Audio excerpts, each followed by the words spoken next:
बिहार के प्राथमिक स्तर की शिक्षक भर्ती का विवाद थमने का नाम नहीं ले रहा है। लगातार नियमावली को हाईकोर्ट से लेकर के सुप्रीम कोर्ट तक अभ्यर्थी चैलेंज करने की बात कर रहे हैं और ये दावा कर रहे हैं कि हम इस भर्ती का नोटिफिकेशन ही रद्द करवा देंगे, भर्ती ही कैंसिल करवा देंगे। साथ ही साथ सेकंड वेटिंग लिस्ट को लेकर के बीपीएससी और शिक्षा विभाग में जो कम्युनिकेशन चल रहा है उसके बारे में भी डिटेल में बात करेंगे। सेकंड मेरिट लिस्ट आने जा रही है अथवा नहीं। साथ ही साथ आने वाली शिक्षक भर्ती में अगर यहाँ से पद सेकंड मेरिट लिस्ट के अंतर्गत नहीं भरे जाते हैं तो क्या नई प्राथमिक स्तर की शिक्षक भर्ती का विज्ञापन जारी किया जाएगा। ऐसे तमाम प्रश्न जो आपके मन में उठ रहे हैं उन सबका जवाब इस वीडियो में ढूंढने की कोशिश करेंगे। अंत तक जरूर जुड़े रहिएगा। नमस्कार दोस्तों, मेरा नाम है नीरज। आप देख रहे हैं कैरियर बिट यूट्यूब चैनल। अगर आप इस चैनल पर पहली बार विजिट कर रहे हैं तो इसको सब्सक्राइब करते हुए बेल आइकन को प्रेस करना ना भूलें। नियमावली को चैलेंज करने और नोटिफिकेशन को रद्द कराने जैसे मामले को लेकर के इस समय बहुत भ्रामक खबरें चल रही हैं। ऐसे दावे किए जा रहे हैं कि हम पूरा नोटिफिकेशन ही रद्द करवा देंगे, हम पूरा नियमावली ही रद्द करवा देंगे और ये भर्ती ही कैंसिल करवा देंगे। देखिए, जो कुछ भी सोशल मीडिया साइट्स पर चलती है उसमें से 90% चीज़ें फेक होती हैं। आप अगर 661 वाला मामला देखेंगे जो कि श्री भगवान कृष्ण जी की याचिका थी, उसमें नोटिफिकेशन को भी चैलेंज किया गया था, उसमें नियमावली को भी चैलेंज किया गया था। माननीय सुप्रीम कोर्ट का अगर आप कोर्ट जजमेंट देखेंगे तो उसमें साफ शब्दों में उन्होंने ये कहा है कि केवल प्रेयर ए को एक्सेप्ट किया गया। प्रेयर ए में क्या था, 28 जून 2018 के उस गजट नोटिफिकेशन को चैलेंज किया गया था। बाकी के जितने प्रेयर थे उस याचिका में, उन सभी याचिकाओं को एक्सेप्ट ही नहीं किया गया सुप्रीम कोर्ट के द्वारा। तो कोई भी जब भर्ती प्रक्रिया प्रोग्रेसिव स्टेज में होती है, यानी कि उस भर्ती प्रक्रिया से हजारों के अभ्यर्थियों को अगर रोजगार मिल रहा है तो उसको लेकर के कोर्ट भी एक नरम रुख अपनाती है। कहने का मतलब यह है कि जब तक आप चीज़ों को इस प्रकार से चैलेंज करेंगे कि हम भर्ती रद्द करवाने जा रहे हैं या फिर हम नियमावली रद्द करवाने जा रहे हैं, इसका मतलब ये हुआ, कोर्ट की नज़र में ये इमेज बनती है कि आप इस भर्ती जिससे हजारों की संख्या में अभ्यर्थियों को रोजगार मिल रहा है उसमें बाधा उत्पन्न कर रहे हैं। और इस प्रकार की चीज़ों को सरकार भी बहुत अपने जो उनका विशेषाधिकार है उसका प्रयोग करते हुए वो पूरी ताकत से उस नियमावली या फिर उस नोटिफिकेशन को क्वैश होने से बचाने की कोशिश करते हैं। और इन सभी मामलों में आप देखेंगे अधिकांश केसेस में ऐसा होता है कि नियमावली और नोटिफिकेशन पर कोई भी आंच नहीं आती है। आपके मन में प्रश्न आएगा कि ऐसे बहुत तमाम उदाहरण हैं पहले के अन्य राज्यों में जो कि भर्ती का नोटिफिकेशन भी रद्द हुआ और ये सभी चीज़ें नियमावली भी रद्द हुई। देखिए, उसके लिए आपको जो ग्राउंड है वो बदलना होगा। आप अगर केवल नियमावली को रद्द करने और भर्ती प्रक्रिया को स्टे लगाने और ये सभी चीज़ों को लेकर के जाएंगे तो कहीं से भी कोर्ट आपको राहत नहीं देगी। उन सभी प्रक्रियाओं में आप देखेंगे बड़े स्तर पर धांधली के मामले जब उजागर होते हैं तभी जा करके ये चीज़ें पॉसिबल हो पाती हैं कि हाँ, नोटिफिकेशन रद्द होता है या फिर नियमावली रद्द होती है। तो आपको जो यहाँ पर अनियमितताएं हैं उस पर ज़्यादा फोकस करना चाहिए। साथ ही साथ सुप्रीम कोर्ट का अगर जजमेंट देखेंगे, तीन जस्टिस के द्वारा जो जजमेंट दिया गया उसमें ऑलरेडी नियमावली चैलेंज थी, ऑलरेडी नोटिफिकेशन चैलेंज था, लेकिन वो प्रेयर एक्सेप्ट नहीं किया गया। प्रेयर कौन सा एक्सेप्ट किया गया, 28 जून 2018 के एनसीटी के गजट नोटिफिकेशन को चैलेंज करने वाला। आप नोटिफिकेशन पर आप वो ऑनरेबल सुप्रीम कोर्ट का जजमेंट पढ़िए, उसमें ये सभी बातें मेंशन की गई हैं कि जो प्रेयर की गई हैं उनमें सिर्फ प्रेयर ए ही एक्सेप्ट किया गया था, बाकी के प्रेयर को रिजेक्ट कर दिया गया ऑनरेबल सुप्रीम कोर्ट के द्वारा, क्योंकि ये प्रोग्रेसिव एडवर्टीजमेंट है जिसमें हजारों की संख्या में अभ्यर्थियों को रोजगार मिल रहा है।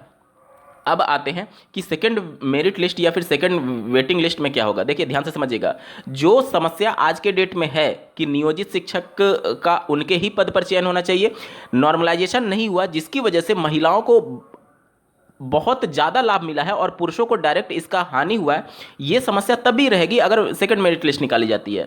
साथ ही साथ जो सीटेट अपियरिंग वाले फेल कैंडिडेट हैं उनकी समस्या तभी बनी रहेगी। मतलब कि अगर आप सेकंड मेरिट लिस्ट निकालते हैं तो ये सभी अनियमितताएं खत्म कहाँ हुई, ये सभी अनियमितताएं तो बनी रहेगी। मान लीजिए कि आप अभी लगभग 67,000 सीटों में से 62,000 सीट पर बीपीएससी के द्वारा रिजल्ट जारी किया गया। मान लीजिए इन केस 20 से 25,000 पद खाली हो गए, 20 से 25,000 पद खाली होते हैं और उनके लिए सेकंड मेरिट लिस्ट मान लीजिए निकाल दी जाती है, तो उसमें जो ऐसे कैंडिडेट होंगे, नियोजित वाला मामला ले लीजिए या फिर सीटेट फेल वाला मामला ले लीजिए या फिर महिलाओं के ओवरलैपिंग वाला मामला ले लीजिए, वो सब तो उसमें भी प्रॉब्लम रहेगी, तो उसमें भी पद खाली हो जाएंगे। तो ये सभी कभी सोल्यूशन होगा ही नहीं। प्रॉब्लम जो मेन जड़ है उस पर आपको फोकस करना चाहिए। आप नियमावली रद्द करने या फिर नोटिफिकेशन रद्द करने पर जाएंगे तो ना तो हाईकोर्ट आपके मामले में इंटरेस्ट लेगी और राज्य सरकार डट करके आपका सामना करेगी। यहाँ पर जो मेन प्रॉब्लम है वो है आपकी जो महिलाओं का ओवरलैपिंग किया गया है वो गलत तरीके से किया गया है। साथ ही साथ जो नियोजित शिक्षकों को यहाँ पर राज्यकर्मी का दर्जा दिया जा रहा है वो भी गलत है। ये दो पॉइंट को लेकर के अगर आप जाएंगे तो जो पूरा रिजल्ट है उसको रिवाइज करने के लिए अगर आप प्रेयर करेंगे तो हाई कोर्ट भी और माननीय कोर्ट भी और साथ ही साथ राज्य सरकार भी इसमें गंभीरता ले सकती है कि हाँ कुछ अनियमितताएं हुई हैं जिसकी वजह से अभ्यर्थी सही प्रेयर कर रहे हैं कि इस पूरे रिजल्ट को रिवाइज किया जाए। और अगर आप बीपीएससी का वो नोटिफिकेशन देखेंगे रिजल्ट वाले दिन तो उसमें साफ शब्दों में मेंशन किया गया है कि ये जो रिजल्ट है वो माननीय कोर्ट के अधीन रहेगी और अगर वहाँ से कुछ फैसला आता है तो भले ही उनको नियुक्ति पत्र दिया जा रहा है लेकिन उनका रिजल्ट प्रभावित हो सकता है। हालांकि वो बीएड की परिप्रेक्ष्य में वो मामले लिखे गए हैं, लेकिन आप किसी भी मामले में जाते हैं कोर्ट तो निश्चित तौर पर रिजल्ट औपबंधिक है। जो चयनित हो रहे हैं अभ्यर्थी उनका रिजल्ट औपबंधिक है, कहने का मतलब कि प्रोविजनल है, अभी ये फाइनल रिजल्ट नहीं है। ठीक है, तो यहाँ पर अगर आप रिजल्ट को रिवाइज करने के लिए जाएंगे तो वहाँ पर आपका पक्ष मजबूत है। जहाँ पर आप नियमावली को चैलेंज कर रहे हैं या फिर नोटिफिकेशन को रद्द करवाने की बात कर रहे हैं वो पूरी तरीके से पूरे पक्ष को खुद कमजोर करने वाली बात है, अपने पैर पर खुद कुल्हाड़ी मारने वाली बात है। क्योंकि प्रोग्रेसिव एडवर्टीजमेंट में अगर इस प्रकार की चीज़ें होती हैं तो कतई भी ना तो हाईकोर्ट चाहेगी कि इस प्रकार के रद्द हो या फिर राज्य सरकार चाहेगी। इन सभी मामलों में अगर कुछ खामियां हैं, कुछ गलतियां हैं तो उन खामियों को, उन गलतियों को आपको उजागर करना चाहिए और उसको सुधारने के लिए फोकस करना चाहिए। मेन खामियां इसमें यही हैं कि नॉर्मलाइजेशन किए बिना समानता के अधिकार के अंतर्गत महिलाओं को ओवरलैपिंग किया गया गलत तरीके से। दूसरा खामी ये है कि जो कैंडिडेट हैं नियोजित शिक्षक वाले उनको ऑलरेडी काउंट किया जा चुका है छात्र शिक्षक अनुपात में। अब यहाँ से उनको अगर फिर से उनको नियुक्ति पत्र दिया जाता है तो वो छात्र शिक्षक अनुपात जो काउंट किया गया रिक्तियों के लिए वो गलत साबित हो जाएगा। तो पहला पॉइंट तो आपका नॉर्मलाइजेशन और दूसरा ये वाला पॉइंट नियोजित शिक्षक वाला मामला 30:1 जो कि आरटी एक्ट में बातें मेंशन की गई हैं। इसके अलावा जो फेल कैंडिडेट हैं उसके संबंध में भी महत्वपूर्ण बातें हैं क्योंकि बहुत भारी संख्या में सीटेट अपियरिंग वाले कैंडिडेट फेल हुए हैं। तो सेकंड मेरिट लिस्ट या फिर थर्ड मेरिट लिस्ट आप निकालेंगे उसमें वो भी कैंडिडेट इंक्लूडेड रहेंगे तो वो कोई ज़्यादा फायदा आपको नहीं मिलेगा। हाँ, राज्य सरकार अगर आप बहुत ज़्यादा दबाव बनाएंगे तो सेकंड मेरिट लिस्ट में हो सकता है 10-12 हज़ार का रिजल्ट जारी कर दे तो उसे क्या फ़ायदा होगा। वो जेन्युइन कैंडिडेट तो फिर भी नहीं गए क्योंकि वहीं वाले कैंडिडेट फेल वाले और नियोजित वाले और साथ ही साथ फिर तो महिलाओं का ही हो जाएगा ना। अगर देखेंगे तो ओवरलैपिंग सही नहीं हुआ तो फिर मेल कैंडिडेट को फायदा क्या कहाँ पे हो रहा है। देखिए यहाँ पर ये वीडियो का मकसद किसी भी अभ्यर्थी का विरोध करना नहीं है, जो चयनित है या फिर जो महिला है उसका कतई भी विरोध नहीं करना है, लेकिन जो जेन्युइन कैंडिडेट है क्योंकि कानून की नज़र में भले ही 1000 दोषियों को छोड़ना पड़े लेकिन किसी निर्दोष को सजा नहीं होनी चाहिए। तो यहाँ पर अगर आप देखते हैं कि अगर कुछ नियम में गलती हुई है, नॉर्मलाइजेशन अगर नहीं किया गया है और गलत तरीके से अगर ओवरलैपिंग किया गया है, आप पेपर का लेवल अलग रखते हैं तो ये सभी चीज़ें अनियमितताओं में आती हैं और इस पर अगर आप फोकस करेंगे तो राज्य सरकार भी इस मामले को सीरियस लेगी, साथ ही साथ कोर्ट भी इस मामले को सीरियस लेगी। लेकिन नियमावली रद्द और नोटिफिकेशन रद्द जैसे मामले को लेकर के जाएंगे तो कहीं भी मामला कोर्ट में नहीं टिकेगा। आप कोई भी वहां पर उदाहरण दे दीजिए, बहुत मुश्किल होता है। ऐसे बहुत केसेस में देखा गया है नियमावली रद्द होने की संभावना बहुत कम रहती है। आप कोई भी आधार बना लेंगे उसका कोई ना कोई तोड़ राज्य सरकार निकाल लेगी। लेकिन अगर आप अनियमितताओं को लेकर के जाएंगे तो अनियमितताओं का कोई तोड़ नहीं है क्योंकि ये पब्लिक डोमेन में है। पब्लिक डोमेन में है, आप आरटीआई के माध्यम से सूचना मांग सकते हैं। बीपीएससी हो सकता है कुछ दिन बाद आपको सारे डेटा अवेलेबल भी करा दे। इसी प्रकार का मामला 69,000 में देखने को मिला था। 69,000 में अभ्यर्थियों का जो मार्क्स है वो मार्क्स शो ही नहीं किया गया कि कितने नंबर पर अभ्यर्थी का चयन हो रहा है। यहाँ पर इन्होंने कट ऑफ तो बता दिया लेकिन शो नहीं किया कि कितने नंबर पर चयन हो रहा है। अब वहाँ पर मान लीजिए 69,000 में से 2-4 कैंडिडेट अगर फेक कैंडिडेट घुस भी गए तो कैसे पता चलेगा जब उसका मार्क्स हमें पता ही नहीं है। तो अगर मार्क्स प्रत्येक कैंडिडेट का दे दिया जाए, उसकी कैटेगरी दे दी जाए तो ये डेटा ऐसा है कि खुद अभ्यर्थी इस पर एनालाइज करके चीज़ों को खुद कंसीडर आउट कर सकते हैं कि कितने लेवल पर इस प्रकार की अनियमितता है अथवा नहीं है। तो ये सभी आंकड़ों को छुपाने से निश्चित तौर पर संदेह जाता है। जब मामला उत्तर प्रदेश से संबंधित हाईकोर्ट में चल रहा था तो हाईकोर्ट ने इसी मामले में कहा कि अगर आप पब्लिक डोमेन में सभी आंकड़ों को रख देते तो इस प्रकार के विवाद होते ही नहीं। आयोगों को ये सोचना चाहिए कि आप इतनी बड़ी भर्ती कर रहे हैं, सब कुछ साफ सुथरे तरीके से आपने किया, एक नंबर देने में आपको क्या प्रॉब्लम थी। आप सभी कैटेगरी का मेल फीमेल दिखा देते, सभी कैटेगरी का आप ओबीसी SC ST जो भी है वो दिखा देते, सभी बच्चे का आप मार्क्स दिखा देते।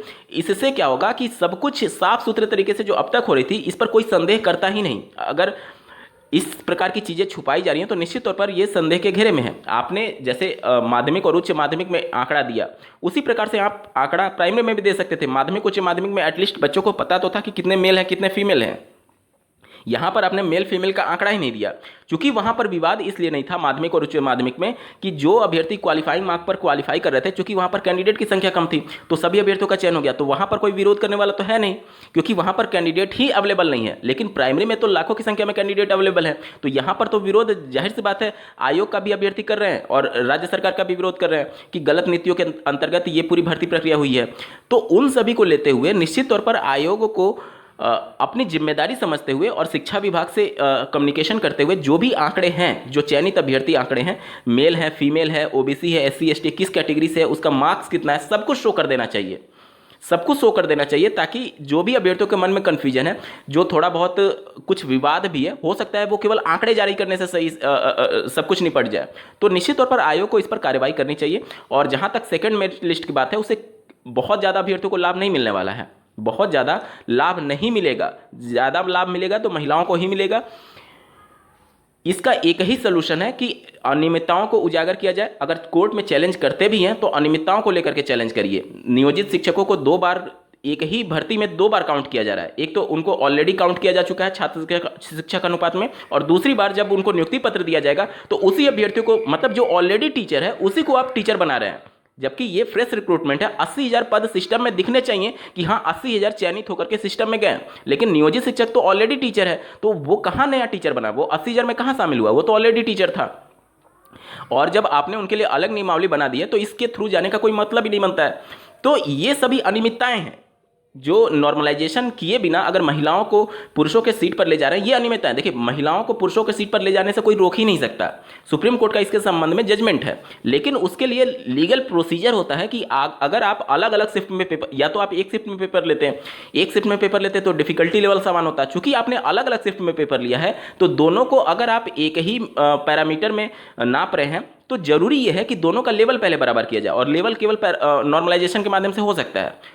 अब बहुत सारे अभ्यर्थियों का ये दावा रहता है कि मान लीजिए महिलाएं जो हैं और पुरुष जो हैं उनका पेपर का लेवल अगर आप देखेंगे, लेकिन जो नॉर्मलाइजेशन होता है वो कैंडिडेट कितना नंबर पाएं उसके आधार पर होता है। मान लीजिए कि बहुत सारे अभ्यर्थियों का ये कहना है कि महिलाएं जो हैं भले ही उनका पेपर आसान था लेकिन वो ज़्यादा अटेम्प्ट नहीं की होंगी, उनके कम मार्क आ रहे होंगे, उस हिसाब से पेपर कठिन उन्हीं का आ जाएगा, क्योंकि एवरेज मार्क्स के आधार पर होता है। तो देखिए, यहाँ पर आप महिलाओं को कम नहीं आंक सकते। अदर स्टेट की ऐसी ऐसी महिलाएं हैं जिनका 80 नंबर, 82 नंबर, 84 नंबर तक है। तो ये कहना कि महिलाओं का पेपर आसान होने के बावजूद भी वो कम नंबर लाई होंगी और उसलिए उनका डिफिकल्टी लेवल नॉर्मलाइजेशन में ज़्यादा आएगा, ये हाइपोथेटिकल चीज़ें हैं। अगर आप इस प्रकार से सोचेंगे तो ये भी हो सकता है, वो भी हो सकता है, 50 चीज़ें हो सकती हैं। लेकिन जो आपके हाथ में है लीगल चीज़ें, अगर आप सही तरीके से कोर्ट में चैलेंज कर रहे हैं तभी आपका मामला टिकेगा। अन्यथा की कंडीशन में इन सभी मामलों में जो नियमावली रद्द करने की बात कर रहे हैं, जो नोटिफिकेशन रद्द करने की बात कर रहे हैं, बहुत ज़्यादा मुश्किल है। ठीक है, अगर आप सही चीज़ों को लेकर के जाएंगे तो कानून भी आपके साथ रहेगा और हो सकता है राज्य सरकार भी आपके साथ आ जाए। लेकिन अगर आप नियमावली और नोटिफिकेशन को रद्द करने की बात करेंगे तो एक प्रोग्रेसिव प्रोसीजर में आप चीज़ों में अड़ंगा अड़ाने के लिए एक तरीके से आपका इमेज बनेगा, जिसको कतई भी ना तो कोर्ट स्वीकार करती है और ना ही राज्य सरकार स्वीकार करेगी। इस वीडियो को देखने के लिए आपका बहुत बहुत धन्यवाद। भगवान करे आपका दिन शुभ हो।